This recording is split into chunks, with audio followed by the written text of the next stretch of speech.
Hi everyone, welcome to Science with Kids. My name is Mary and today I'm going to be going through some simple science experiments that you can do at home. So the stuff that we're going to use today, hopefully you've had a list online, you can get it very easily from a supermarket or lying around your own house. You might need some help from your mum and dad to do some of the experiments. So we're going to have a bit of fun with acids and bases and some colour science, and we're going to finish up with our homemade geyser, so a bit of an explosion, so we'll have to go outside for that one. So the first one we're going to do is an experiment called invisible soda.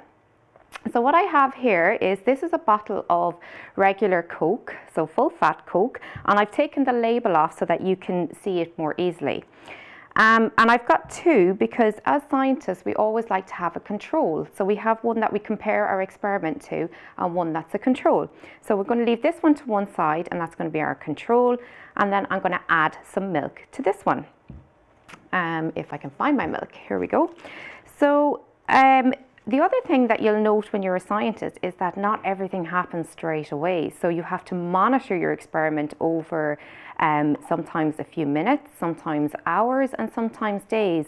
So this experiment's going to happen, something will happen straight away, a chemical reaction will happen straight away, but we'll also have to monitor it over maybe one day. So you can look at it every hour. You can start with looking at it every 15-20 minutes and then look at it every hour, and then maybe leave it overnight and look at it the next day. So I'm just going to really quickly add in some milk. You can see that there's a bit of a gap between the top of the Coke and the bottle. Now Coke is fizzy, so you want to be adding this in quite slowly because otherwise it'll overflow. This is why I have my kitchen roll here ready to go, just in case we have a bit of a mess. But science can be messy, so don't worry too much. So I'm adding in my milk. Oh, and as I said, I would have a bit of a mess. Should have probably put the tissue paper underneath. It's okay. It's okay to have a bit of a mess.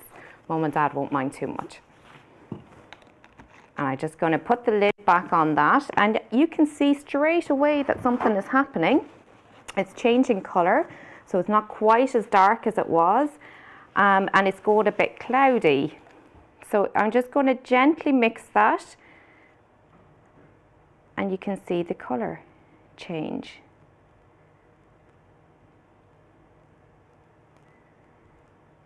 So it's gone all cloudy and looks a bit rotten. I don't think I'd like to drink that very much right now.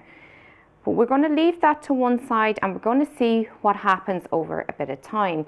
So what we're hoping to happen is that we will get clear soda at the top, that it will just completely go clear, and you can see your control is still completely black. So we're going to come back to that and we're going to look at it every, maybe we'll just keep an eye on it every 10 minutes, every 15 minutes. And then I have one that I prepared for you earlier that I can show you at the end. So that's our first really simple experiment. I would put that to one side and I would look at it and I would maybe write down what you observe every 15 minutes, and then after an hour maybe change it to every hour or every 2 hours, and then look at it after a day or 2 days and see what you think is happening.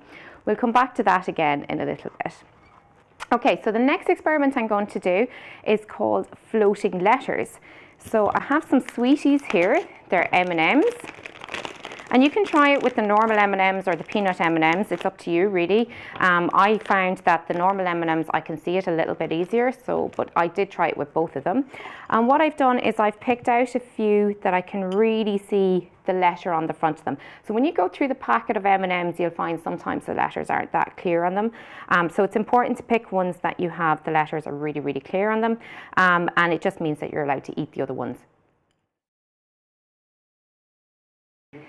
So I'm just going to place them in. I have a nice tall beaker here. So I'm going to place them in. My hands are a bit sticky after the Coke, but we won't worry too much about that. So I've got a few of them here. Actually, that green one isn't very visible. So I'm going to just put them in the bottom of a beaker. Now you can use a glass. I used a glass at home when I did this. And I'm going to pour in some room temperature water. So again, this experiment is going to take a little bit of time to happen. We're going to pour in the water. I'm trying not to disturb the M&Ms at the bottom because I want the M's to be facing up towards the top.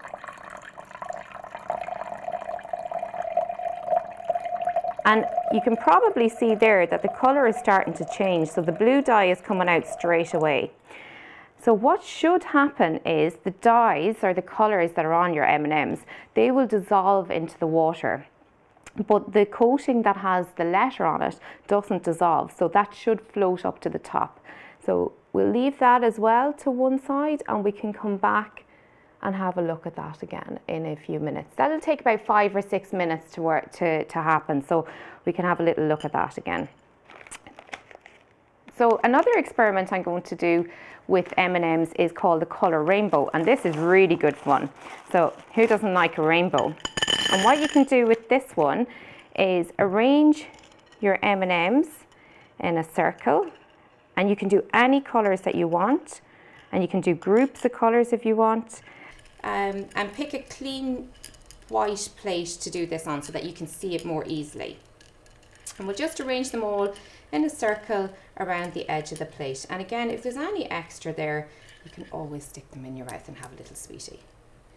So this is what I've done. I've arranged all my M&Ms. Actually, I have a lot of yellows there, so I'm going to swap a few out and put a green one in and a brown one in, and just make it so that you can make it any sort of colour rainbow that you want, however you want to do it.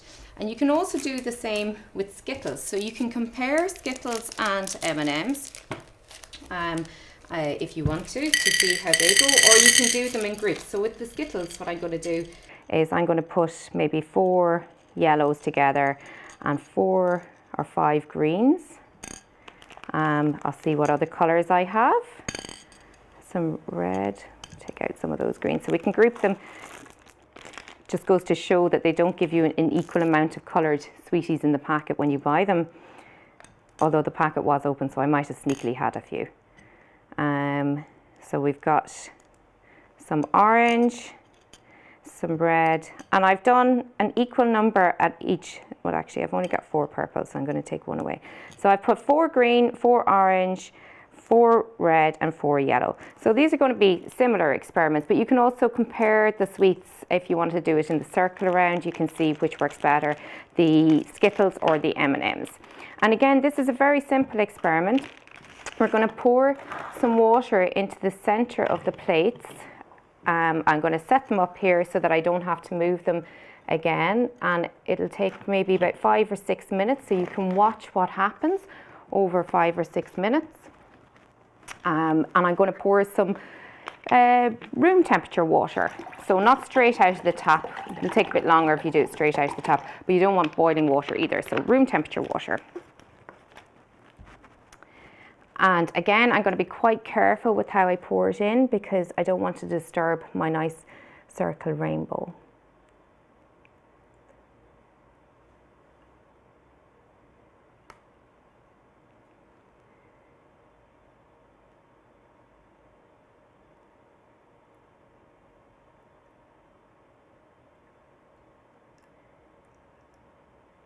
And we'll just watch that for a few minutes, and actually you can see already that the blue ones are starting to go over here.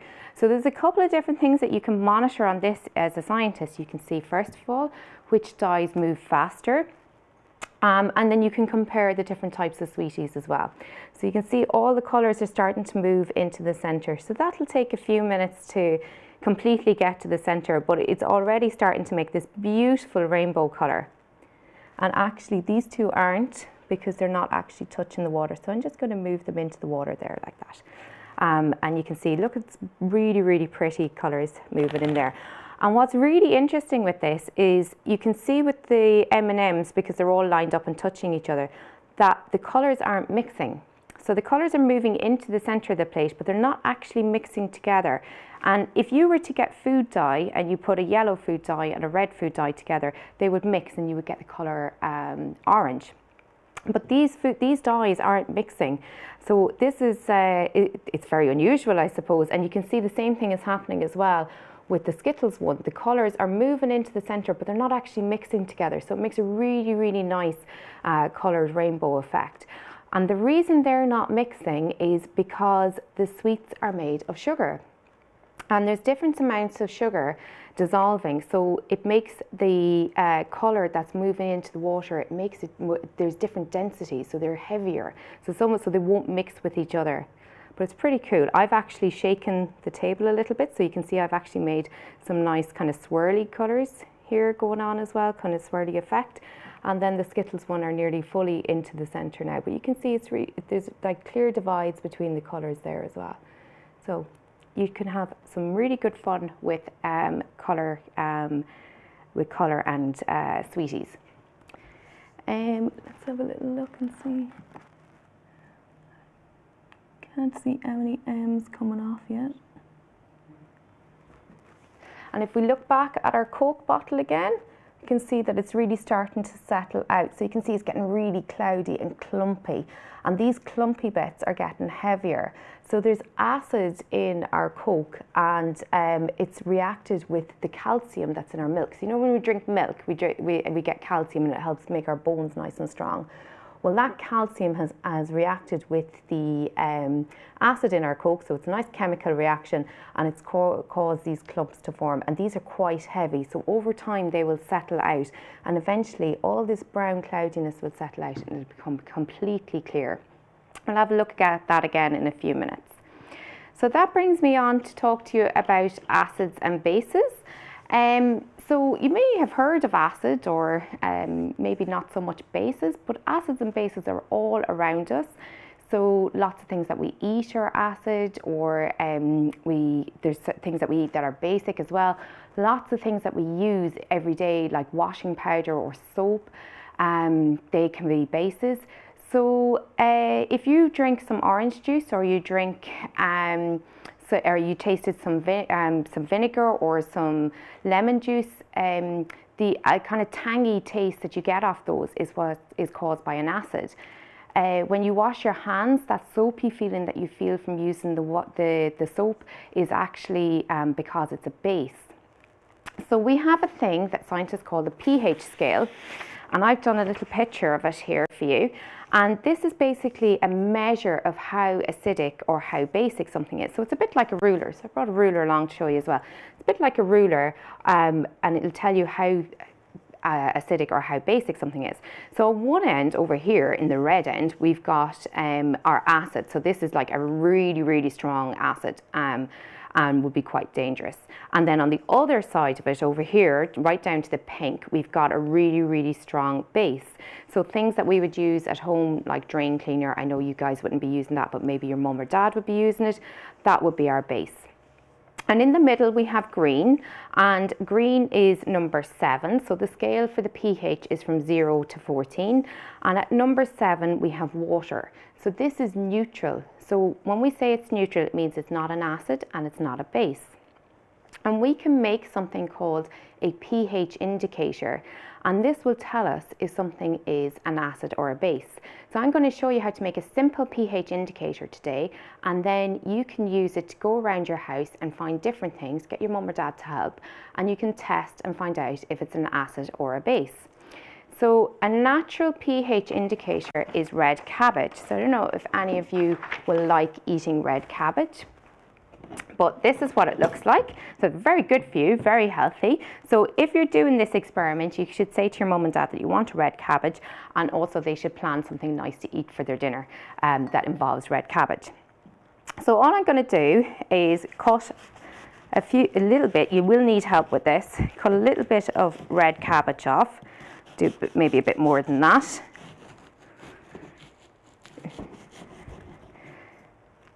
This table isn't quite as sturdy as my kitchen counter at home, so everything shakes a little bit when I do it. And all I'm going to do is roughly chop it. This is like a cookery show now.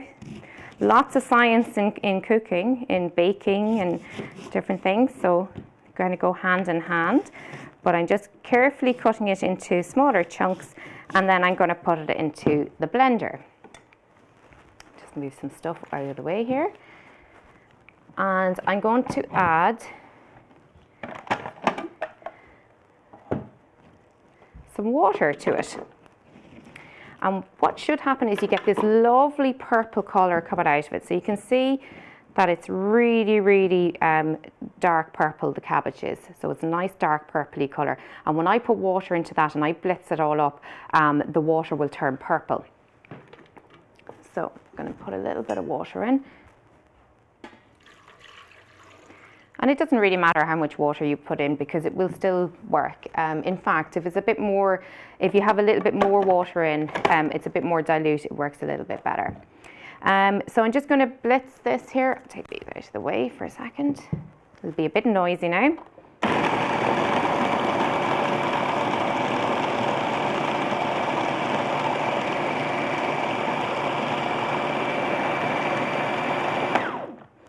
Now, so you can probably see that that's got lots of clumps of cabbage in it.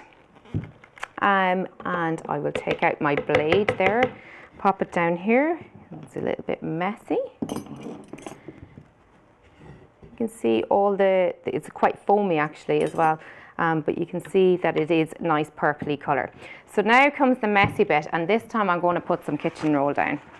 I learnt my lesson the last time.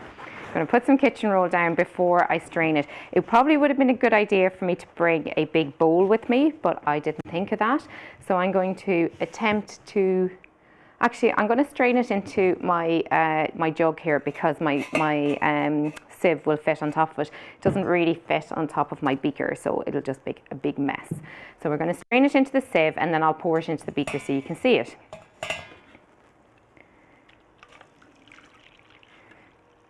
So you'll definitely want a little bit of help from mum and dad with this.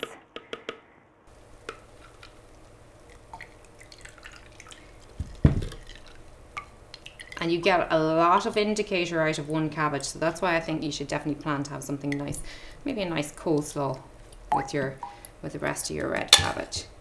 Okay, so just put that back in there out of the mess. Put that to one side. And I'm going to pour my indicator into a beaker now so you can see it. So it's a really dark purpley colour.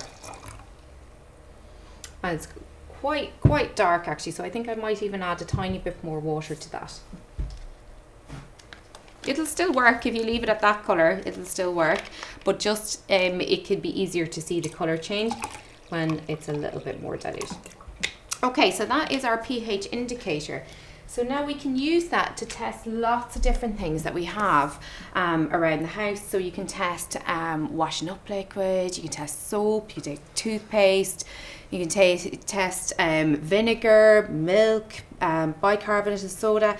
So I'm going to pour some into some clear containers now and we'll do a quick test. And then you can check whether something is an acid or a base. So I'm going to leave one as my control, and then I'm going to test a few things. So we've got a nice purpley colour here. So lemons are a nice acid. So we've got some nice lemon here. So it's a good way for you to figure out if a substance is acidic or basic. So lemon is an acid, bicarbonate of soda is a base. So you use this in baking. If you're baking cakes or anything, you'll have some bicarb soda lying around the house. So these are good to set up your controls. And then when you're testing other things that you don't know, you can look back and see, does it match up the one that's in the lemon or does it match up the one that's got the bicarb soda? So I'm just going to cut up the lemon and I'm going to start squeezing it in, and you can see that it is changing colour. If I give that a mix, it's changed to this lovely pink colour. So that is an acid. So we know that an acid will make our pH indicator, our red cabbage indicator, turn pink. And let's see what happens when we put a base in, which is our bicarbonate of soda. So I'm going to put a couple of spoonfuls of this in. So again, if you ever do any baking, and you can start to see it's changing colour and it's starting to go blue. So I'll put a little bit more in and see. So now we have our controls. So we know that if we add an acid to the pH indicator, it'll turn pink, and if we add a base to it, it'll turn blue. So you can have great fun going around your house and picking up different things and testing them. So again, if I wanted to add in vinegar into this, into my beaker here, we're hoping with the vinegar it should turn pink, and it is. So you can see. So you can make lots and lots of indicator, and as long as you have a clear jar, you can go around and pick up different things. So I would test toothpaste, washing liquid, soap, vinegar, anything that you want to try, anything in your fridge, you can pick it up and pop it in and just see if it's an acid or a base. So it's a really simple experiment, but lovely. You can get some lovely colours as well out of that. Okay, so let's have another wee look at our Coke. You can start to see that it's settling out here. I'm going to show you one that I set up last week, and that's what we're hoping it'll end up as. So this is our control, and that's it after 3 days. So that one's been left for 3 days. I don't think I'd really fancy drinking it, but you can see that all of the solids have now settled down to the bottom because they're denser. And this is what it looks like after maybe 20 minutes, I suppose we're running at now. You can see it there after 20 minutes. So you do need to kind of watch that over the next couple of days, but it may be, and you can write down what your observations are. But it's pretty cool. You just made invisible soda. So I'm just looking at the M&Ms now, and I'm finding it very difficult to see the letters. So this experiment hasn't worked that well for us, but it worked for me at home. So you can try it a few times, and you know, some experiments just don't always work, and that's the way that's the way things work for scientists. Yeah, it definitely worked for me at home. So it's not working today. But you can still try that, and you can try it a couple of times. I would say maybe set up a few different containers with it.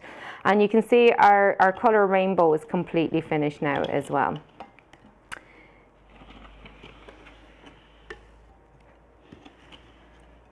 Now, so I'm just going to make a little bit of space here, because what we're going to do for our last experiment is we're going to make a Menthos geyser. Or some people call it the rocket. So it's a big explosion. So we're going to have to go outside for this one. Now there's a few things you can do with this. There's a few things that you can test and try different things at home with it. We're going to use some Diet Coke. I'm going to take the label off so that you can see it a bit easier. I have the scissors here.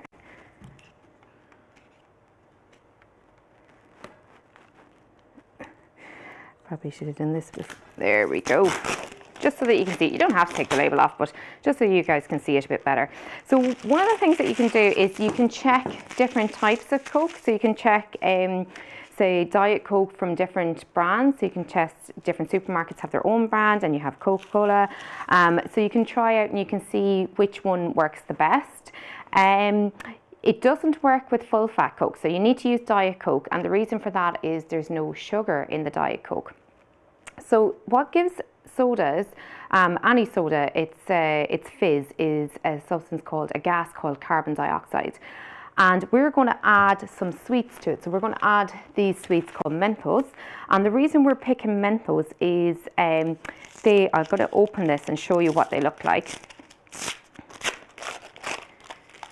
You're going to need the whole packet. You're going to need one full packet per bottle of Coke that you use. So this is what a Menthos sweet looks like, and when you're looking at it, it looks like it's really smooth and really, you know, there's no bumps on it. But actually, this sweet is covered with tiny, tiny little bumps or dents in it. And it's also quite heavy. So if you drop that into the Coke, it'll drop to the bottom of the Coke. So there are two things that are really important in this experiment. One, that it's heavy and it'll drop right down to the bottom of the Coke, and two, that it's covered with lots and lots of dents. And if you've ever done the dancing raisins experiment, which is quite cool to do at home as well, and that experiment is you just take a beaker of clear soda, so something like 7-Up, or fizzy water will work as well, a glass or a beaker, and you pop some raisins in. You'll see that they'll drop to the bottom first because they're heavier, but then they'll start to float to the top, and then they'll drop down again, and we call them dancing raisins. And the reason they do that is that the raisins are all wrinkly, so the carbon dioxide bubbles get caught all around the raisin and cause it to float up because it's a gas, and then when it gets to the top of the liquid, the gas is given off into the air and the raisins will drop back down again because they're quite heavy. So it's the same idea with this. Because it's completely covered in dents, when we pop it into the Coke, there'll be loads and loads of carbon dioxide bubbles that get trapped on that sweetie. But we're going to use a whole packet of sweeties, and those carbon dioxide bubbles, the pressure will build up and cause it to explode out of the Coke bottle. So the key to making this really big explosion is that they all drop in at the same time. So I've just opened out my packet of sweets there. You definitely want to do this outside. You definitely want to do it at home or outside at home, because trust me, your mum and dad will get really cross if you do it inside. Practice makes perfect.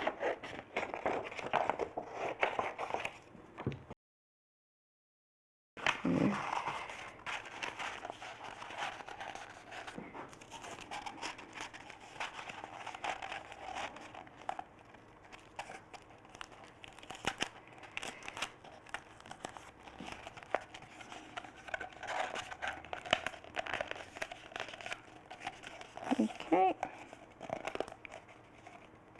Right, so it's not the best tube in the world, but it will do. And I'm going to get a toothpick.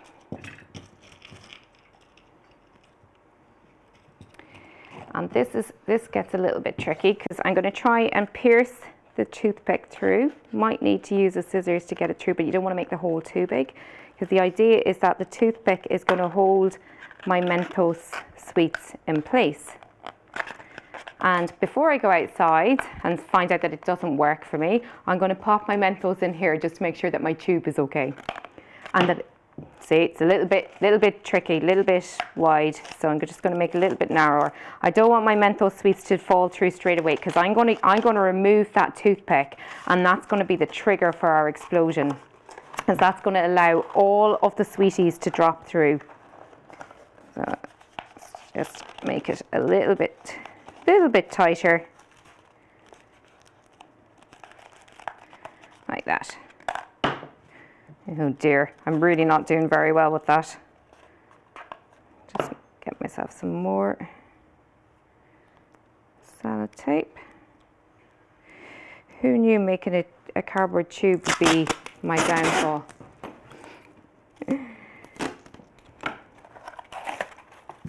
But this is why you should check it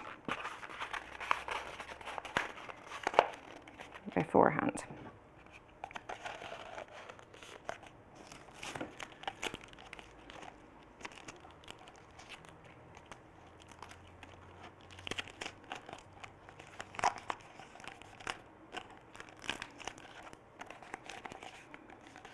Now,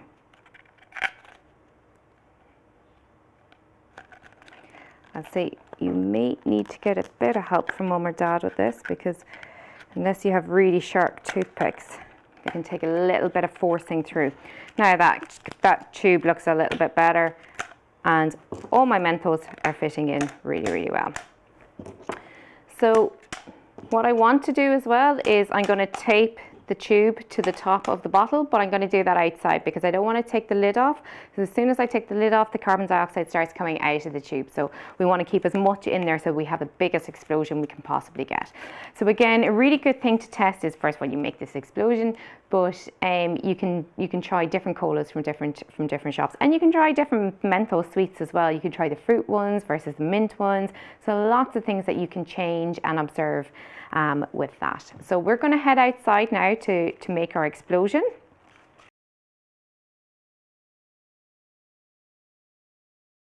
So I've got my tube with my Menthos here and my toothpick, and I'm going to tape it to the top of the bottle, and once I have it taped, I'm going to remove the toothpick, and that will allow all of the Menthos sweets to drop in at the same time. So that's really important. If you try to drop them in one at a time, you're not going to get as big an explosion. So I'm going to start doing this now.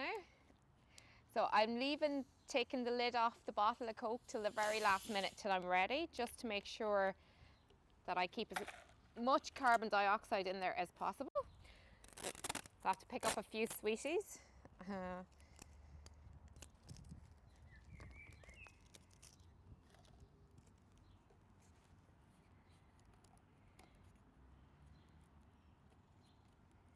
Actually, I don't even need to tape it, it's just going to sit there like that. So I'm going to clear this stuff out of the way.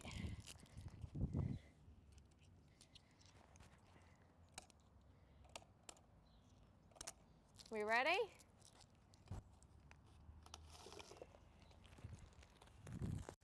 Woohoo!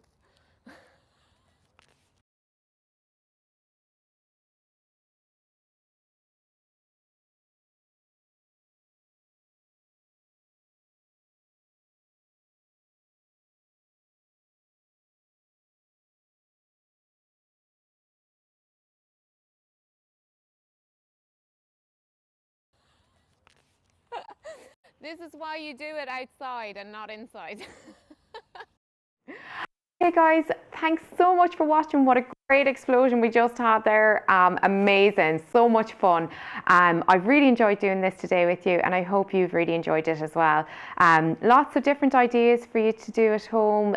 Try different science experiments, and remember as a scientist that we're always writing down what we see and what's happening and observing, and we're always trying to test new things. So keep on trying to change the parameters with your sweetie science, your color rainbows, and with your explosions. Thank you so much.